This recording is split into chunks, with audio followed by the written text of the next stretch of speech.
Et je vous ai entendu, madame l'ambassadrice, mais quel culot de venir ici et de défendre ce que votre armée coloniale est en train de faire au peuple palestinien et au peuple libanais.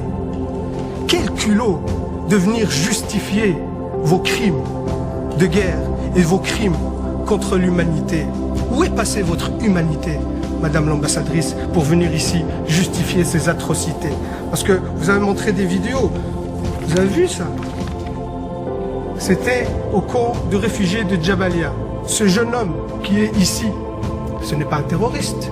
Il est brûlé vif ici. Parce que votre armée a bombardé un camp de réfugiés. Ici, c'est le bombardement d'un hôpital. Un hôpital avec des victimes civiles. Votre armée a tué en quelques mois autant d'enfants que sur les 4 dernières années dans tout conflit confondu par le monde. Et ça, vous venez le justifier. Est-ce que quand vous tirez sur des enfants, quand vous tuez des enfants, des femmes, est-ce que c'est ceux-là qui vous terrorisent?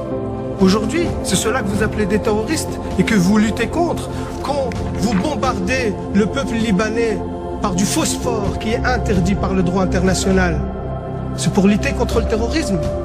Quand vos soldats, qu'on considère, que vous dites que c'est l'armée la plus morale du monde, quand vos soldats exhibent les vêtements des femmes assassinées et qui font des vidéos de divertissement sur TikTok, quand ces mêmes soldats posent avec leur butin de guerre fièrement et qu'ils sont fiers de tuer des enfants et des femmes, et c'est eux qui le disent, hein. Dans des vidéos TikTok, dans des comptes Twitter, ça c'est votre armée la plus morale. Et oui, monsieur de Macht, moi je ne me rabaisserai pas à vos insultes sur l'éducation, ainsi de suite. Je vous laisse ces bassesses pour vous. Mais par contre, oui, moi je prends parti dans ce conflit. Je prends parti pour les opprimés. Je prends parti pour le peuple palestinien. Et ça vous a tellement agacé que je brandis le drapeau palestinien dans cette commission. Je vais le refaire, monsieur de Macht. Ce peuple a le droit d'exister, a le droit à sa liberté. Ce peuple a le droit à son indépendance. Ce peuple a le droit à la dignité.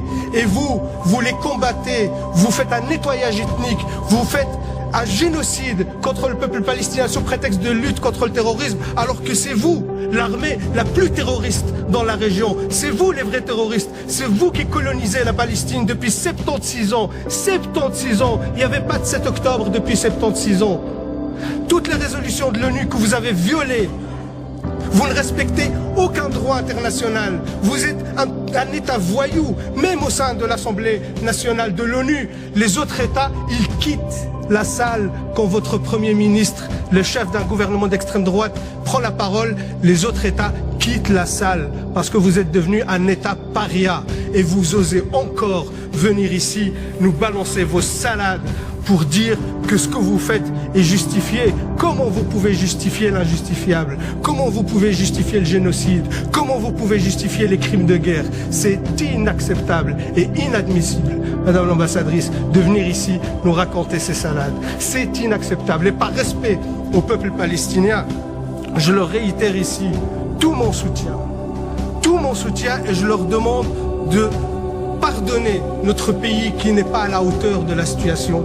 Parce que jusqu'à aujourd'hui, 0 sanctions ont été prises contre votre État. Et vous savez, vous avez justifié vos réactions parce qu'on vous a lancé des roquettes. Une autre étude sur les attaques en jaune, les attaques libanaises, en mauve, les attaques israéliennes. Qui est le terroriste de la région? Vous êtes l'État terroriste et vous avez des comptes à rendre. Et c'est une honte aujourd'hui que vous êtes resté encore impuni, qu'il n'y a aucune sanction contre vous.